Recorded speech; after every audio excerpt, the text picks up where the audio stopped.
kalalabs, tayo ngayon ay magluluto ng isda. At ito na nga, meron na tayo ditong pinipitong isda. So, medyo binabad ko lang muna ng konti yan sa asin. At ngayon ay atin na siyang inumpisang prituin. At ito yung ating mga ingredients para maluto natin yan. Meron tayo ditong bawang at sibuyas na hiniwa-hiwa. Meron ng kamatis, ayan sa ating harapan. At meron din tayo ditong siling haba. Siyempre, kailangan natin ng iba pang karagdagan dyan. So, meron tayo ditong pechay. Ayan mga kaibigan, ng ating mga sangkap sa ating pagluto ngayong araw na ito. At tapos na nga tayo magprito mga kaibigan, kaya naglagay na tayo ng mantika at atin na yung pinainit.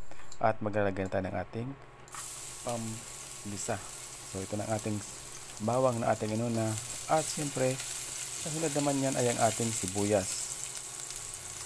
Yan, nilagyan natin yan at atin na sangkotsain. At kapag okay na yun mga kaibigan, ay isunod naman natin dyan ang ating kamatis. Ayan. At siyempre, sinasangkot natin yan hanggang sumaluto itong ating kamatis. At kapag okay na yan, ay saka na naman natin ilagay ang ating sunod na ingredient. So dahil ito ang ating kamatis, ayan, durog-durog na siya, pwede natin ilagay yung ating isda. So ilagay lang ang ating isda mga kaibigan. Natin siya ng maayos yan para kumaga hindi siya magulong tingnan. So ayusin lang natin ang pagkakalagay.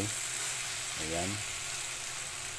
At pagkatapos yan, maglalagay din tayo ng ating toyo. Ibuhos ang sarap ng toyo. Ayan. At pagkatapos ng mga kaibigan, ay maglalagay din tayo ng pamintang durog. Ayan.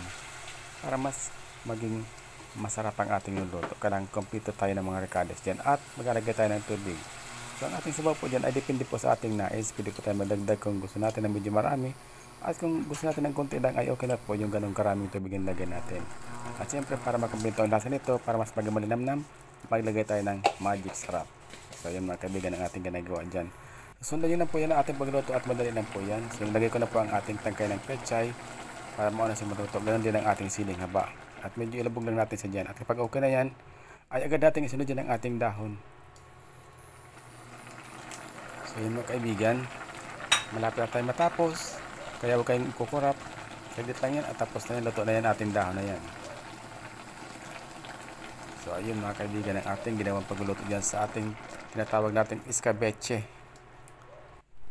So ito na mga kaibigan at okay na yan. Pwede natin patayin ang ating apoy. At magkita-kita na lang tayo sa aming hapagkainan. At ito na nga mga kaibigan ang ating naging output ay napakasarap naman. Nakahanda na naman tayong kumain mga kaibigan, kaya ano bang ating hintayin? So kainin na naman, kaya naman ako magpaalam na muli. At siyempre ang aking laging iwan sa inyo ay huwag gawing komplikadong buhay, mamuhay ng simple at masaya.